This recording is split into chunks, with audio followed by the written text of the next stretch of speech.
नमस्कार, मैं हूं सुशांत सिन्हा। 8 दिन बाद 8 पुलिस वालों की हत्या करने वाले विकास दुबे का गेम ओवर हो गया। विकास के हर गुनाह का हिसाब उसी के स्टाइल में हुआ। जवानी में ही विकास ने पहला खून किया था और आज उसका खात्मा जब हुआ तो वो भी खून से नहाया हुआ था। जैसे वो पुलिस को धमकाकर उनसे हथियार छीनकर अपने गुनाहों को अंजाम देता था, आज भी विकास ने अपनी आखिरी कोशिश में यही किया। पुलिस से हथियार छीनकर भागने की कोशिश की, लेकिन इस बार एनकाउंटर हुआ और उसका खेल खत्म हो गया। विकास के अपराधों की फाइल बहुत लंबी है। आपको दिखाते हैं गैंग्स ऑफ चौबेपुर के मुखिया विकास दुबे की पूरी क्राइम गाथा।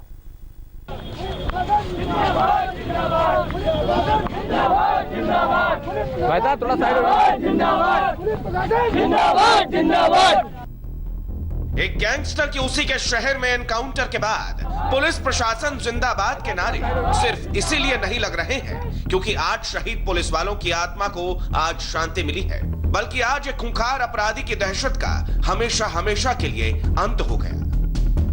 कानपुर में जिस नाम की कभी दहशत थी, आज उसी की मौत पर संतुष्टि जताई जा रही है। ऐसा इसीलिए हो रहा है क्योंकि विकास दुबे के एनकाउंटर के बाद लोग उसके फैलाए दहशत से मुक्त हो गए हैं। लेकिन सवाल खड़ा होता है कि विकास पर ऐसे क्या केस थे जिसकी वजह से बिकरू गांव से 50-50 कोस दूर गांव में उसकी दहशत कायम थी। मर्डर, किडनैपिंग, दंगा, डकैती, लूटपाट, वसूली, जमीन पर कब्जा,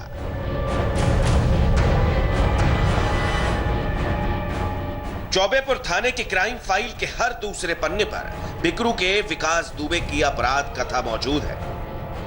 आतंक और दहशत के पर्याय विकास दुबे के खिलाफ 60 केस दर्ज है। यानी 50 साल के विकास दुबे ने उम्र का जितना लंबा सफर तय नहीं किया, उससे कहीं ज्यादा वारदातों को अंजाम दिया है। मोस्ट वांटेड विकास दुबे के खौफ का आलम यह है कि कानपुर से लेकर इलाहाबाद और गोरखपुर तक में इसके खिलाफ जिसकी जुबान खुलती उसे मौत के घाट उतार दिया जाता है।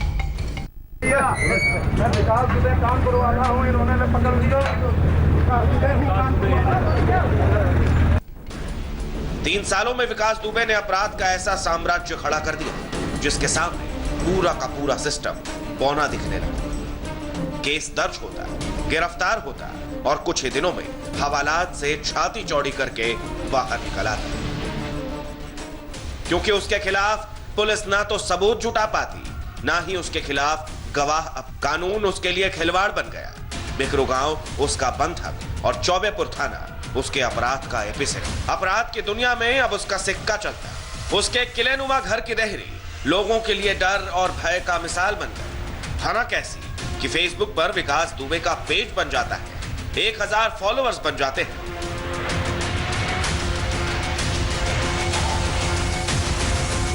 विकास दुबे के आपराधिक इतिहास की शुरुआत होती है 90 के दशक से। 1990 बिकरू गांव में एक हत्या होती है। विकास दुबे का उसमें नाम आता है। थाने में मामला दर्ज होता है, लेकिन बाद में रिपोर्ट वापस ले ली जाती है। यहीं से विकास दुबे के गैंगस्टर बनने की कहानी शुरू होती है। इलाके में उसकी धौंस शुरू होती है।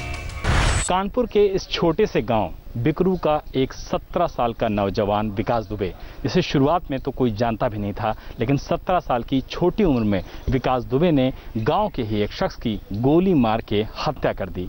इस हत्याकांड के बाद विकास दुबे लगातार क्राइम की दुनिया में आगे बढ़ता गया और एक वक्त ऐसा आ गया जब विकास दुबे ने अपने बाहुबल के दम पर अपनी लड़कों की एक बड़ी बुलेट टीम तैयार कर ली। आलम यह था कि जिस भी राजनीतिक दल को विकास दुबे की ज़रूरत पड़ती थी, विकास दुबे उनकी ज़रूरत पूरी करता था और बदले में वो उनसे संरक्षण प्राप्त करता था। लेकिन जिस तरीके से विकास दुबे ने 17 साल की उम्र में क्राइम करने की शुरुआत की, जो साबित करता है कि किस तरीके से उसने खौफनाक तरीके से न सिर्फ इन घटनाओं को अंजाम दिया, बल्कि पूरे मास्टरमाइंड तरीके से न सिर्फ अपने गैंग को बनाया, बल्कि उसे आसपास के इलाकों में इतना खौफ पैदा कर दिया कि लोग उसे वसूली तक देने लगे थे। और विकास दुबे और उसके गैंग का बोलबाला न सिर्फ कानपुर बल्कि आसपास के जिलों में भी सर चढ़ के बोलने लगा था। और ठीक 10 साल बाद साल 2000 में ताराचंद्र इंटर कॉलेज की जमीन कब्जाने के लिए उसके प्रिंसिपल सिद्धेश्वर पांडे की विकास दुबे हत्या कर देता है। उम्र कैद होती है लेकिन जमानत पर बाहर आ जाता है। आज विकास दुबे के एनकाउंटर के बाद उनके बेटे का कहना है कि उनके पिता के आत्मा को शांति मिल गई है। आज मुझे, मेरी मां तथा मेरे पूरे परिवार को वास्तविक न्याय प्राप्त हुआ है। ईश्वर की सत्ता का कुछ भी कह पाना बड़ा मुश्किल है। कैसे न्याय देता, कब देता, कुछ कह पाना संभव नहीं है। लेकिन उसका न्याय देर से आया लेकिन दुरुस्त आया, जिसकी बहुत समय से मुझे प्रतीक्षा थी। इस न्याय आने में लगभग 19 वर्ष कुछ माह लगे। विकास दुबे के अपराध का कारोबार चल निकला था। उसकी मनमर्जी के सामने सिस्टम की एक नहीं चलती। साल 2000 में ही विकास दुबे पर रामबाबू यादव की हत्या की साजिश जेल में रचने का आरोप लगा। लेकिन पुलिस रिकॉर्ड में विकास अब तक सिर्फ एक मर्डरर के तौर पर ही काउंट किया जाता है। विकास दुबे के असली गुंडाराज की शुरुआत होती है साल 2001 में शिवली थाने के अंदर घुसकर विकास दुबे ने श्रम संविदा बोर्ड के चेयरमैन रहे और राज्य मंत्री का दर्जा प्राप्त बीजेपी नेता संतोष शुक्ल की गोली मारकर हत्या कर दी।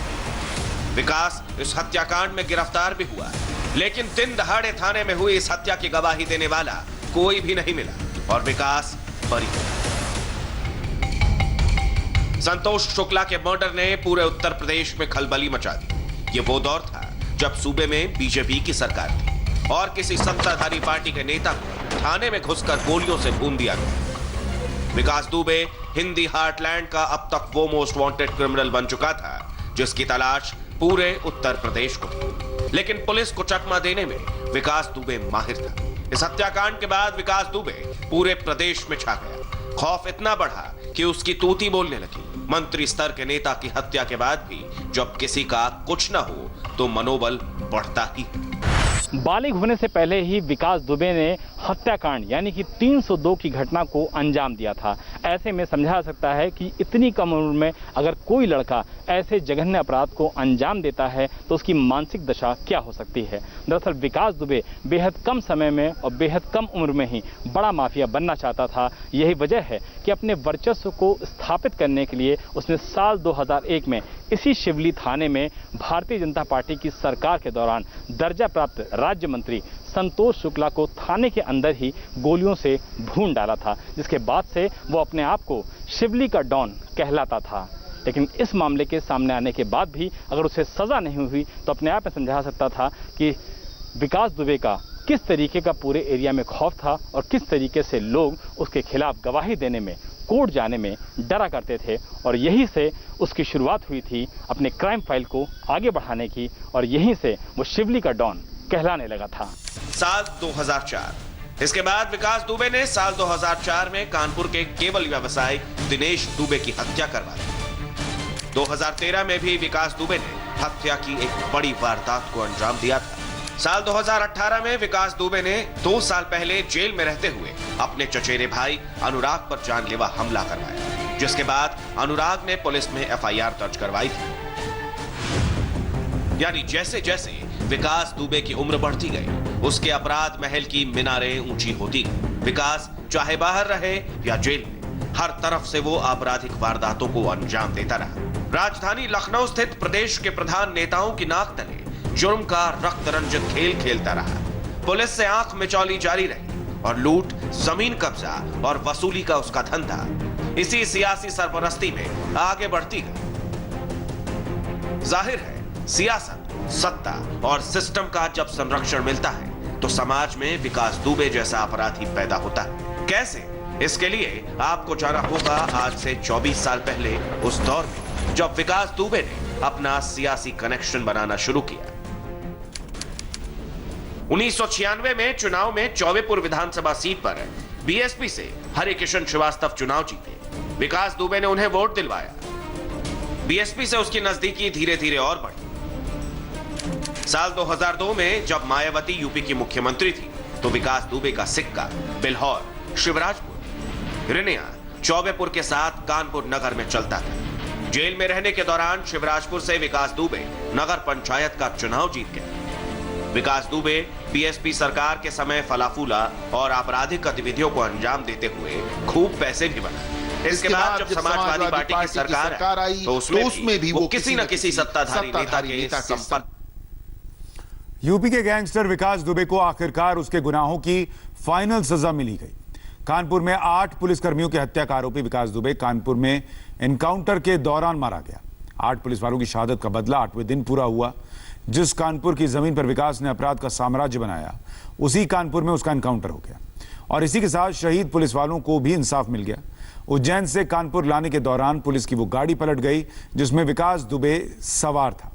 इसी दौरान विकास घायल सिपाहियों की पिस्टल छीनकर भागने लगा। पुलिस वालों ने उसे सरेंडर करने के लिए कहा, लेकिन उसने फायरिंग कर दी। इसके बाद एसटीएफ ने फायरिंग की जिसमें विकास दुबे सीने में गोली लगी और अस्पताल में डॉक्टर्स ने उसके मौत की पुष्टि कर दी। 4 गोलियों से कैसे विकास के खौफ की कहानी खत्म हुई, सुबह सुबह कानपुर के भौती में क्या हुआ, विकास दुबे ने कैसे पिस्टल छीनी, क्यों खेतों की तरफ भागा, एसटीएफ के जवानों ने जान पर खेलकर कैसे बिकरू के डॉन की कहानी खत्म कर दी, इन सवालों का जवाब हर कोई जानना चाहता है। इंडिया टीवी रिपोर्टर विशाल प्रताप सिंह एनकाउंटर स्पॉट पर पहुंचे। देखिए इस एनकाउंटर की क्लियर पिक्चर ग्राउंड जीरो से।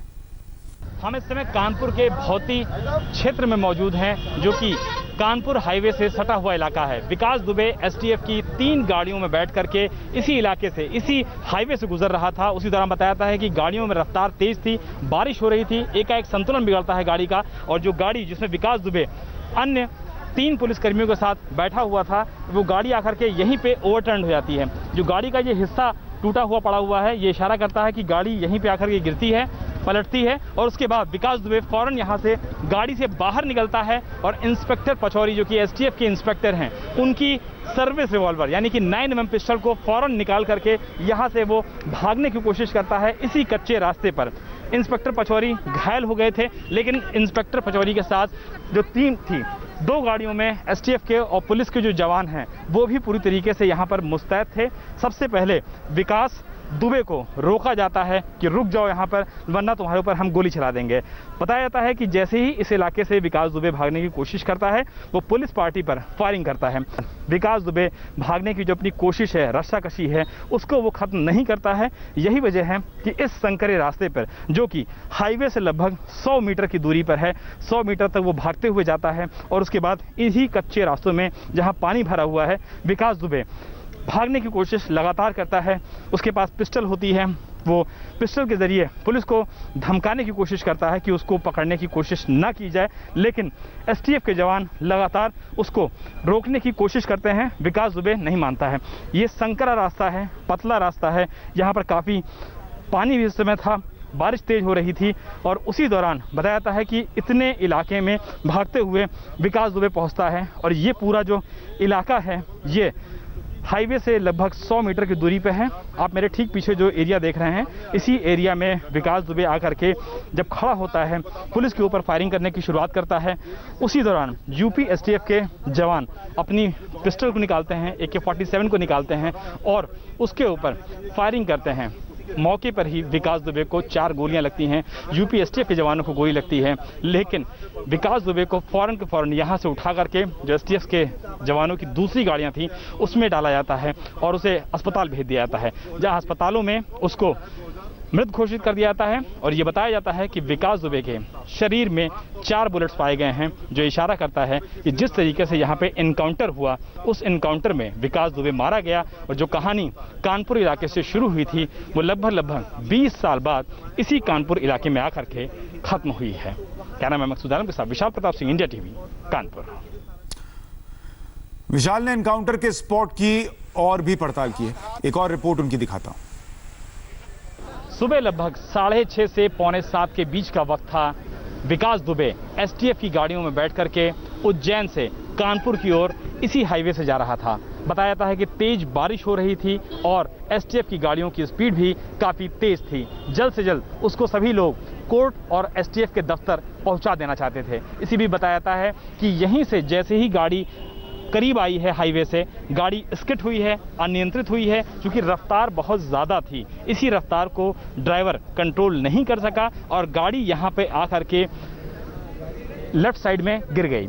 गिरने के बाद बताया जाता है कि विकास दुबे ने खुद को बाहर निकाला है और फौरन ही इंस्पेक्टर पचौरी जो कि एसटीएफ के इंस्पेक्टर हैं, उनकी सर्विस रिवॉल्वर को जो कि उनकी कमर पे लगी हुई थी उसको निकाल करके फौरन मौके से इसी जो कच्चा रास्ता है, इसी कच्चे रास्ते पे जहां आप ये do not crime cross crime scene की ये पट्टी देख रहे हैं, यहीं पर उसने भागने की कोशिश की। जिसके बाद एसटीएफ की जो बाकी टीमें थीं उन्होंने विकास दुबे को ललकारा और ये कहा कि वो आत्मसमर्पण तुरंत करे, वो भागने की कोशिश ना करे। इसी बीच विकास दुबे की तरफ से पहला फायर किया जाता है एसटीएफ के ऊपर। एसटीएफ के कर्मियों को गोली लगी है, इंजर्ड हुए हैं, चोट लगी है और उसके बाद इसी जगह से एसटीएफ के लोगों ने उसको घेरने की कोशिश शुरू की है, लेकिन विकास दुबे क्योंकि दुर्दांत अपराधी है वो माना नहीं, वो आगे भागा और पहली गोली जो लाइन आप देख रहे हैं जहां पीली बोरी पड़ी हुई है वहीं पर उसको पहली गोली पैर में लगती है, लेकिन वो रुकने के लिए तैयार नहीं होता है और वो यहां से और आगे भागने की कोशिश करता है जहां आगे का स्पॉट है जहां फाइनली विकास दुबे को मार गिराया गया। 4 गोली विकास दुबे को लगी है, 2 गोली उसके सीने में लगी है, 1 गोली उसके कमर में लगी है और 1 गोली विकास दुबे के गले में लगी है, ऐसी जानकारी सूत्रों से मिली है। निश्चित तौर पर एसटीएफ के लोगों ने रोकने की कोशिश की, पुलिस के लोगों ने रोकने की कोशिश की, आत्मसमर्पण के लिए कहा, लेकिन विकास दुबे किसी भी सूरत में मानने को तैयार नहीं था। जिसके बाद पुलिस ने इस एनकाउंटर में, जो कि ठीक पीछे मेरे सीन ऑफ क्राइम है, इस एनकाउंटर में पुलिस ने 4 गोलियां मारी और उसके बाद फौरन विकास दुबे को जो बाकी एसटीएफ की बची हुई 2 गाड़ियां थीं उनकी मदद से हैलेट अस्पताल लेके जाया गया, जहां डॉक्टर्स ने 7:30 बजे के बाद विकास दुबे को मृत घोषित कर दिया। फिलहाल हम एक छोटे से ब्रेक ले रुक रहे हैं। ब्रेक के उस पार देखिए 8 दिन में कैसे पूरा हुआ 8 पुलिसकर्मियों की